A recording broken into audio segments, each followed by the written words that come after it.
Subscribe کیجئے ہمارے channel شاہد رضا اشرفی official کو اور بیل آئیکن کو پریس کیجئے جس سے آپ کو نئے نئے ویڈیو کی نوٹیفیکیشن ملتی رہے۔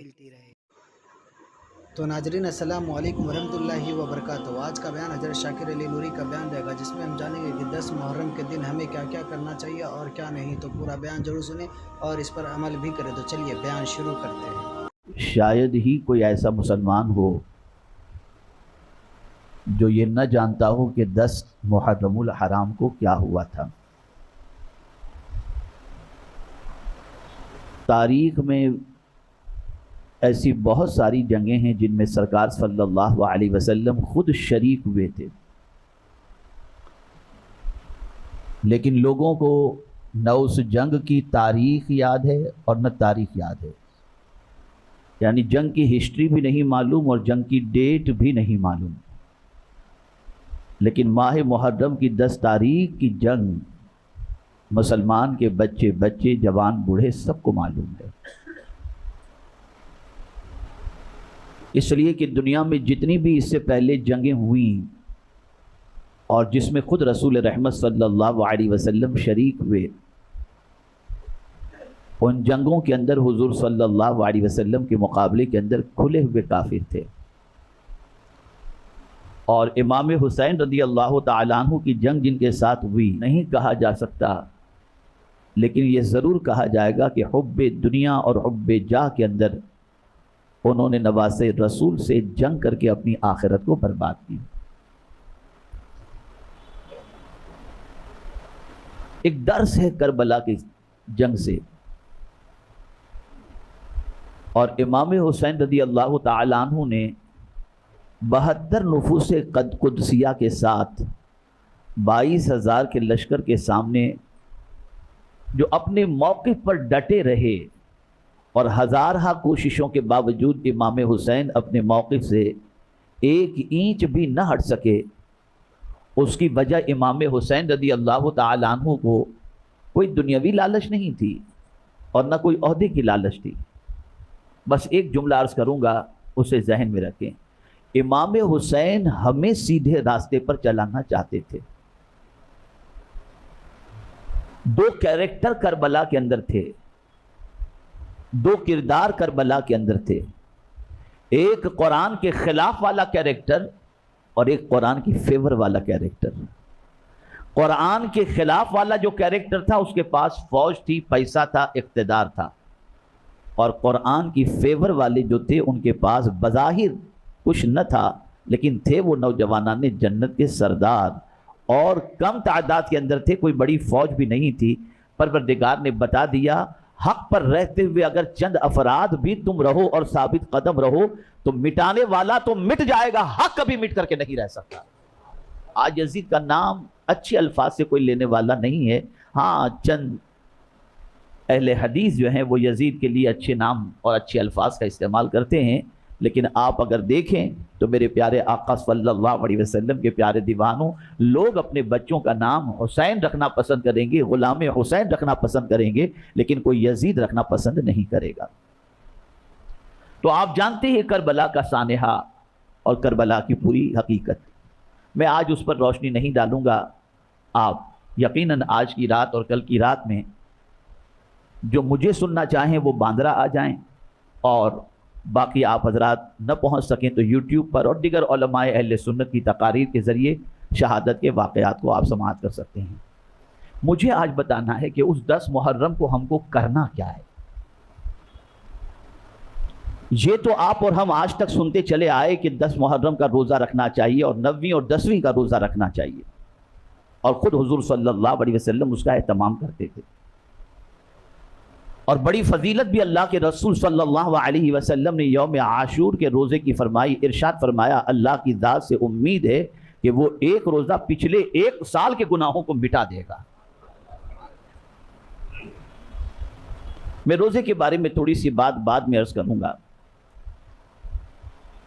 لیکن آج میری نظر سے چند آیتیں گزری اور میں نے حضرت عمر ابن عبدالعزیز رضی اللہ تعالیٰ عنہ کا ایک قول پڑھا، اور ساتھ ہی ساتھ بعض احادیث کا جب میں نے مطالعہ کیا تو میں اس نتیجے پر پہنچا کہ خاص طور پر یوم عاشورہ میں کیا کرنا چاہیے اور اللہ عز و جل کی بارگاہ سے کیا طلب کرنا چاہیے. تو کہنے والے نے کہا، اور حضرت ابن عباس رضی اللہ تعالی عنہما نے بھی کہا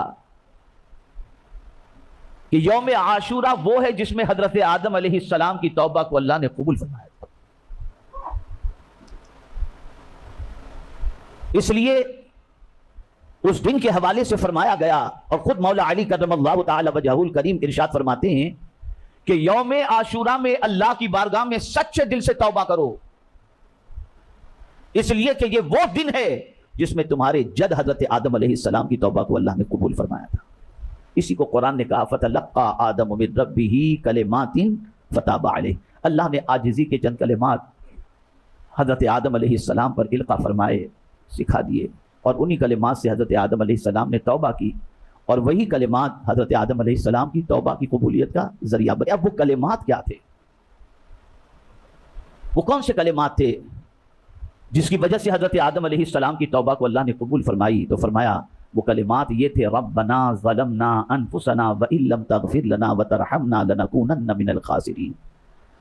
حضرت آدم علیہ الصلوۃ والتسلیم اور حضرت حوا رضی اللہ تعالی عنہا کو دنیا کے اندر اللہ نے جنت سے بھیجا، اور 300 سال تک دونوں ایک دوسرے سے ملاقات نہ کر سکے، اور 300 سال کے بعد ملاقات ہوئی. ایک روایت میں یہ بھی آتا ہے کہ حضرت آدم علیہ السلام نے حضور صلی اللہ تعالی علیہ وسلم کے نام کے وسیلے سے دعا کی، اللہ عز و جل نے حضرت آدم علیہ السلام کی توبہ کو قبول فرما لی. اور یہ بھی روایت ملتی ہے کہ حضرت آدم علیہ السلام نے جب ان کلمات کے ذریعے اللہ کی بارگاہ میں توبہ کی اور کہا ربنا ظلمنا انفسنا وَإِن لَّمْ تَغْفِرْ لَنَا وَتَرْحَمْنَا لَنَكُونَنَّ مِنَ الْخَاسِرِينَ، اللہ عز و جل نے ان کی توبہ قبول فرما لی. تو اس دن توبہ بہت کرو. یوم عاشور کو اللہ سے اپنے گناہوں سے خوب معافی مانگو. اور یہ میں آپ کو بتاؤں گا تو حیرت ہوگی، خدا کی قسم وہ انبیاء جو معصوم ہیں، سارے انبیاء معصوم، لیکن اگر اللہ سے انہوں نے مانگا تو مغفرت ہی کی بھیک مانگی کہ مولا تو ہمیں بخش دے. بخشے ہوئے بھی اگر مانگتے ہیں تو مغفرت ہی کی بھیک مانگتے ہیں، بخشش کی بھیک. اعظم صلی اللہ علیہ وسلم سے اللہ نے فرمایا وَقُلْ رَبِّ اغْفِرْ وَارْحَمْ وَأَنْتَ خَيْرُ الرَّاحِمِينَ، میرے محبوب کہو مولا بخش دے، رحم فرما، سب رحم کرنے والوں میں سے تو سب سے زیادہ رحم کرنے والا. وہ رسول صلی اللہ علیہ وسلم جن کے صدقے میں اللہ عز و جل ان کی امت کی مغفرت فرما دے، اس رسول سے بھی اللہ عز و جل نے فرمایا کہ مغفرت کی دعا کرو، مغفرت مانگو.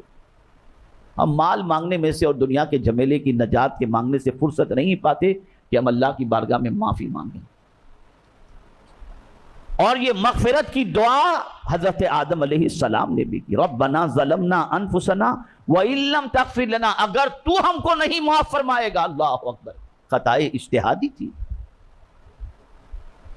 اگر تو ہمیں معاف نہیں کرے گا اور ہم پر رحم نہیں کرے گا تو مولا ہم نقصان اٹھانے والوں میں سے ہو جائیں گے.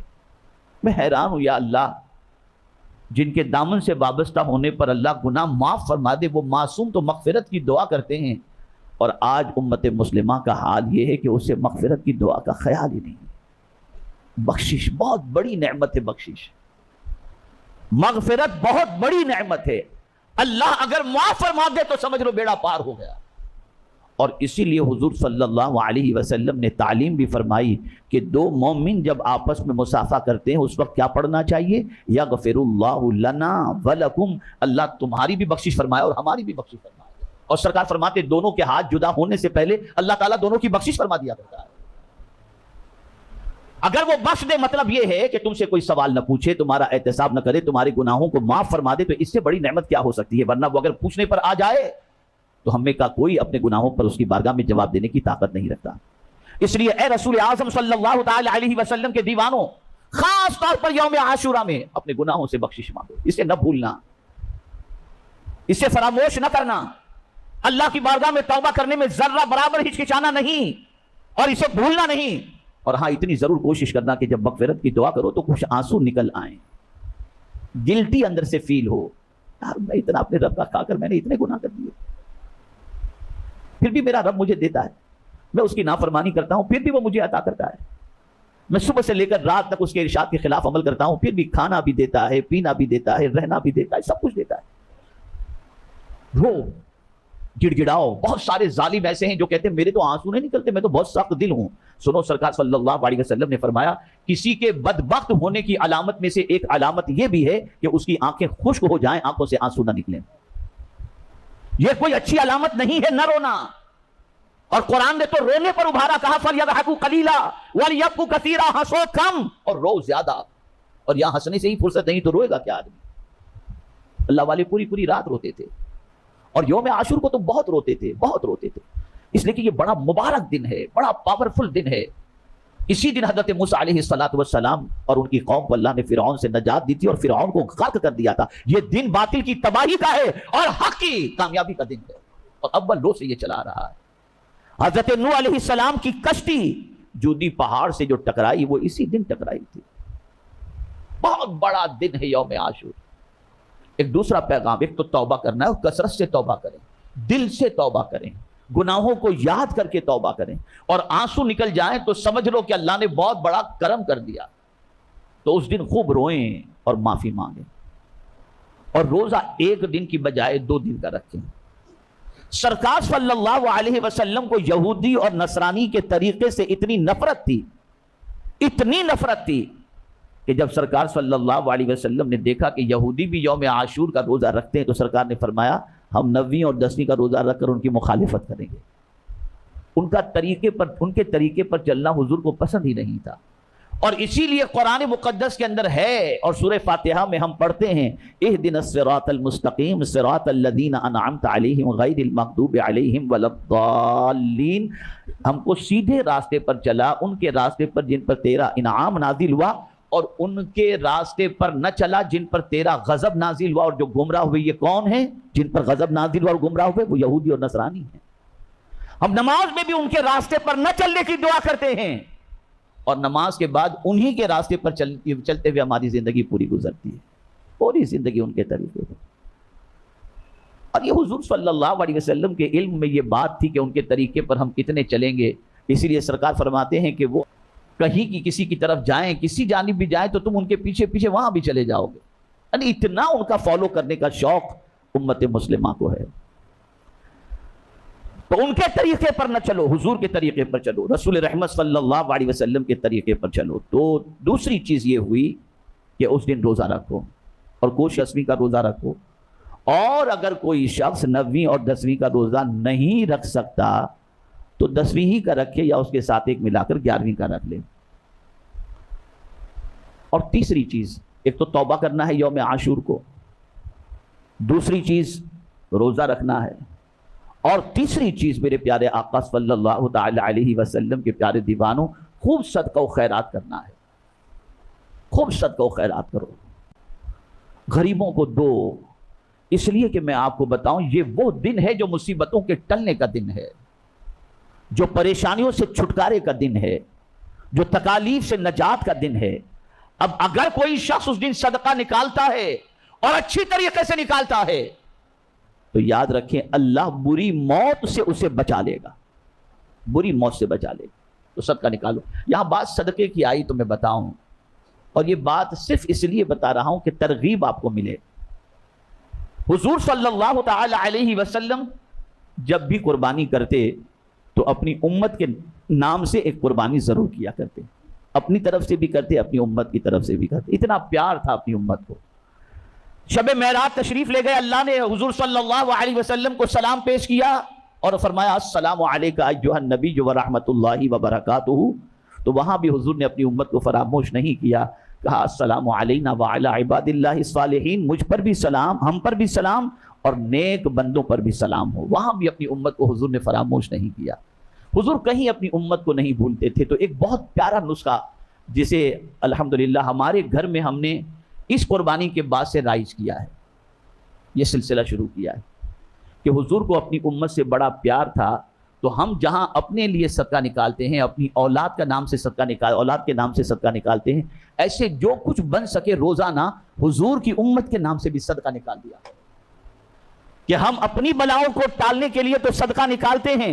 بہت سارے حضور کے امتی ایسے ہوں گے جن کے پاس اتنا پیسہ نہیں ہوگا کہ وہ صدقہ نکال سکیں، بیمار ہوں گے، پریشان ہوں گے، کسی بھی تکلیف کے اندر گرفتار ہوں گے، اگر حضور کی امت کے نام کا بھی صدقہ نکالو گے تو مدینے کے تاجدار اس سے بہت خوش ہو جائیں گے۔